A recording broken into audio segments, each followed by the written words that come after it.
Hello all, welcome to Poorni's lifestyle. இன்றைக்கி வீடியோவில் என்ன பார்க்க போகிறேன்னா, இன்றைக்கி மார்கழி மாதம் பௌர்ணமி அன்னைக்கு திருவாதிரை நட்சத்திரம் வர அன்னைக்கு நாங்கள் கணவரின் ஆயுளுக்காக ஒரு பூஜை பண்ணுவோம். பண்ணி எங்களோட மஞ்சள் கயிறை மாற்றிக்குவோம்.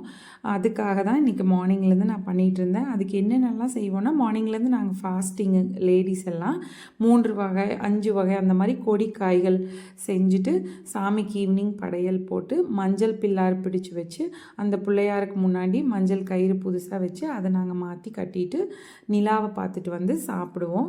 நான் இன்னைக்கு வந்து புடலங்காய் பொரியல், அவரைக்காய் பொரியல், பூசணிக்காய் பொரியல் ப்ளஸ் வெண்டைக்காய் புளிக்குழம்பு, உப்பு பருப்பு, ரசம், திருவாதிரை களி இது எல்லாமே செஞ்சு நான் படைத்தேன். திருவாதிரை களி வந்து ரொம்ப விசேஷமானது. அதை எப்படி பண்ணுறதுன்னு நான் இந்த வீடியோவில் காமிச்சிருக்கேன். அதையும் நீங்கள் பாருங்கள். 1 டம்ளர் பச்சரிசிக்கு 2 டேபிள் ஸ்பூன் அளவுக்கு பாசிப்பருப்பை சேர்த்துட்டு நல்லா வாஷ் பண்ணி அந்த அரிசியும் பருப்பையும் நல்லா கலந்து வாஷ் பண்ணிவிட்டு நான் ஒரு ஒயிட் கிளாத்தில் போட்டு நல்லா உணர வச்சுக்கிட்டேன். எதர் வெயில்லையோ இல்லை உள்ளேயே கூட நீங்கள் உணர்த்திக்கலாம்.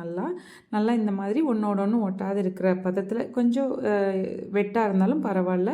கடாயில் போட்டு லைட்டாக வறுத்து எடுத்துகிட்டு பொடிச்சு வச்சுக்கோங்க ஏலக்காய் சேர்த்து. அதே மாதிரி 1 டம்ளர் நம்ம ரைஸ் எடுத்ததுனால 1.5 கப் நம்ம ஸ்வீட்னஸுக்கு தகுந்த மாதிரி வெல்லம் எடுத்து ஜஸ்ட் தண்ணியில் மிக்ஸ் பண்ணி கரைச்சிட்டு அந்த டஸ்ட்டெல்லாம் நம்ம ஃபில்ட்ரு பண்ணிக்கலாம்.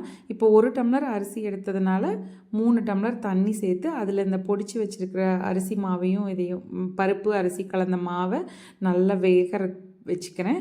வெந்ததுக்கப்புறமா இதோட நம்ம ஃபில்ட்ரு பண்ணி வச்சுருக்கிற வெள்ளை கரைசலை சேர்த்துட்டு நெய் எவ்வளோ தேவையோ அதை சேர்த்துட்டு கடைசியாக அதோட முந்திரி திராட்சையெல்லாம் பொரித்து உள்ளே சேர்த்துக்கலாம். அதே மாதிரி கொஞ்சம் தேங்காய் துருவலையும் நான் வறுத்து உள்ளே சேர்த்துருக்கேன்.